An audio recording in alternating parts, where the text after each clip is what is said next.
Good morning, good afternoon, good evening. This is Alan Burgos from the hashtag Walk with Lan channel. Welcome and welcome back to our channel. Guys, if you are not yet subscribed to our channel, please do it so now so that you can be a part of this growing family. Officially, we are now 10,263 subscribers. Thank you so much guys. God bless you all. And malapit na po tayo sa ating 20,000 subscribers milestone. Maraming salamat po sa inyong lahat. From the bottom of my heart, I love you all. Ang pag-usapan po natin today, pinamagatan po natin Chavit Singson umatras sa Senado dahil sa kalusugan. Alamin aming dahilan, no? Sinabi na nga no? Anyway, ay si Chavit Singson po ay dati pong gobernador, dati pong congressman, dati pong city councilor, dati pong city mayor ng Ilocos Sur. Ayan, ha? Napakaano po niyan. Ilang beses na po pong inambush yan, ilang beses na pong pati yata pangangaso, ginawa na niya no? Lahat po yan ginawa na niya. Mayaman na po yan. Hindi po natin alam. Siguro businessman din po yan. Once in a while, parang siya po ay may-ari ng Miss Universe Philippines, no? Franchise. Pero magastos nga daw po no? Sabi niya, no? Siyempre, despite his withdrawal, sabi ng Commission on Election na yung Chavit Singson name will remain on the ballot and any votes he receives will be considered stray. No? Stray, ibig sabihin walang kwenta.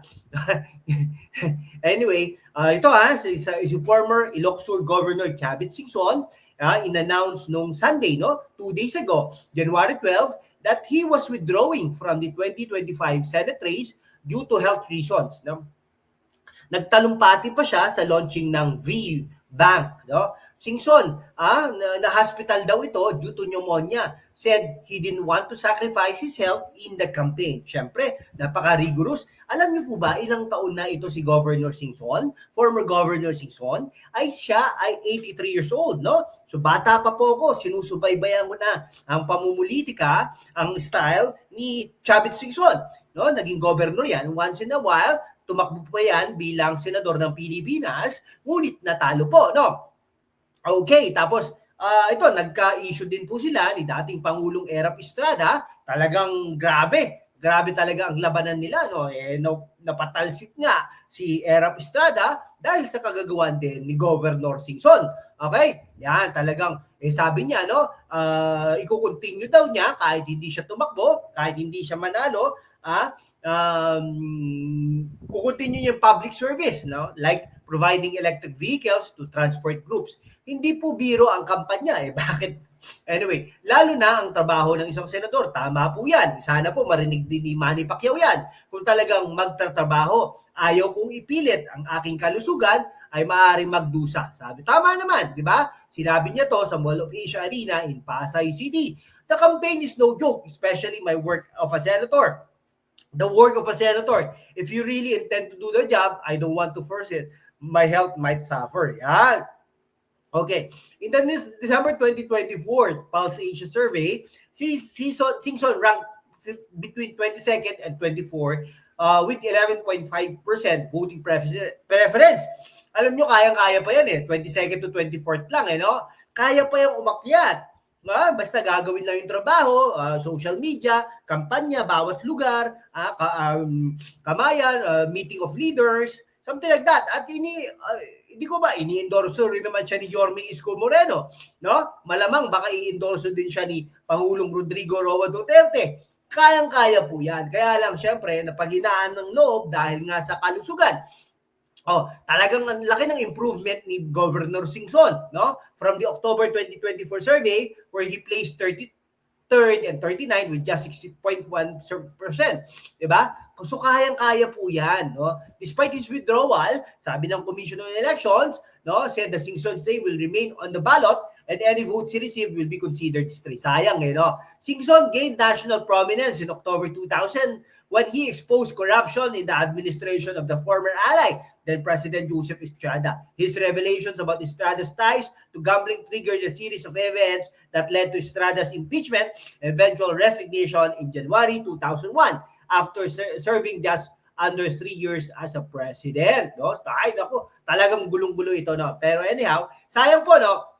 Dahil nga po, isa po to sa ini-endorso natin, #WalkWithLan, si Governor Singson, kaya lang nawala na. So pipili po tayo ng kapalit ni Governor Singson. Pag-iisipan po natin in the next few days, isasapinal natin.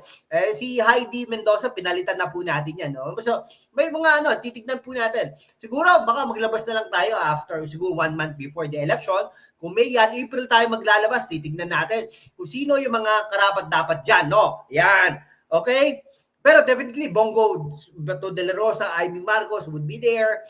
Okay? Ping Lacson would be there also. Wilbert Lee. Sino ba? Willie Ong. Yung mga ganyan, no? Eric Martinez. Pero pag-iisipan pa po natin, no? So, nawala na. Si Chavit Singson, wala na. At saka si Heidi Mendoza, wala na rin yan, no? So, ayoko kasi yung mga holier than thou, no? Lalo na yung mga supporters nila. Ay, nako talaga mga kaibigan ko. Follow nyo din po ako dyan sa Twitter, ha?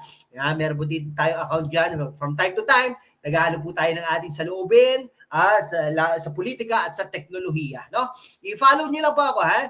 Ayan po. Tapos, siyempre, marami pa po tayong pag-uusapan dito sa ating channel, no? Marami pa po yan. Tayo, napaka-objective naman natin kung anong tama, tingin natin tama para sa ating bansang Pilipinas, yun po ang sinasabi natin. Okay? At siyempre, din po tayo, no? May mga predictions, something like that. Kaya nga, halos lahat, sabi ko nga sa inyo, lahat ng halos sinabi natin dito sa ating programa mula pa noong 2020, ay talagang nagkakatotoo. So most of the time, 90 to 95% nagkakatotoo. Sino man nananalo dyan?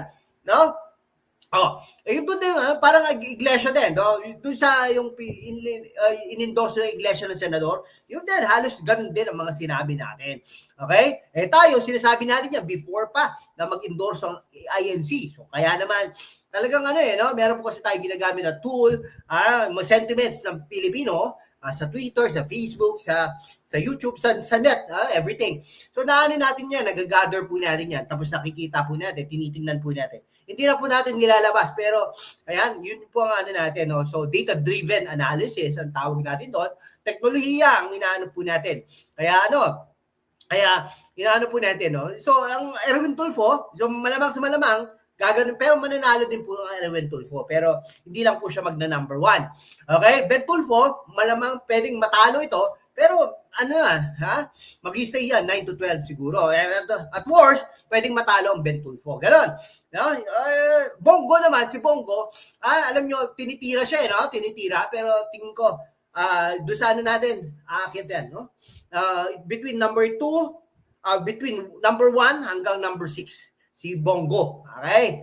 Ayan, nanganganib nga itong Amy Marcos at Bato de la Rosa, pwedeng, dyan, Camille Villar, Abby Binay, may panalo, may talo din yung dalawang babaeng yan. Okay? Abby Binay from Makati and Camille Villar from Las Piñas. Mali kasi ang guys yung packaging ni Camille Villar, sabi, dapat bago. Hindi po bago si Camille Villar, luma po yan. Okay, Villar from the Villar family. Ngayon, ano pa siya, deputy speaker. Matagal na po nagko-congress.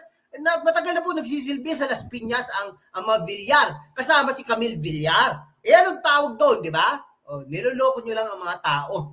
Okay? So, tayo, mag-iisip tayo mga kababayan ko, ha? Hindi tayo basta sinabi ng isang Vico Soto. Hindi porket sinabi ng Camille Villar, ay naniniwala na tayo agad. Huwag tayong gullible, ha?